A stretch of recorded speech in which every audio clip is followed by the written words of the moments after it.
Нарешті ми дождалися, кроличка наша, мамулечка, нарвала вже пуху і там вже щось є, походу. Щось є. Що в нас тут є? Мама, я не трогаю, ти бачиш, який знімаю.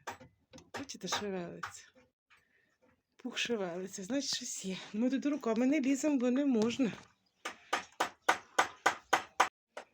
А це в нас тато, бачите, який?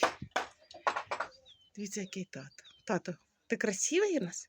Боже, який ти красивий кролик. Ох, і красивий кролик. Тато такий.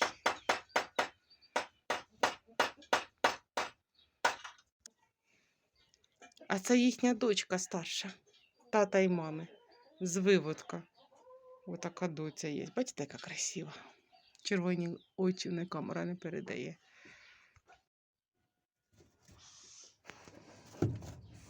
Красотка, дикая красотка.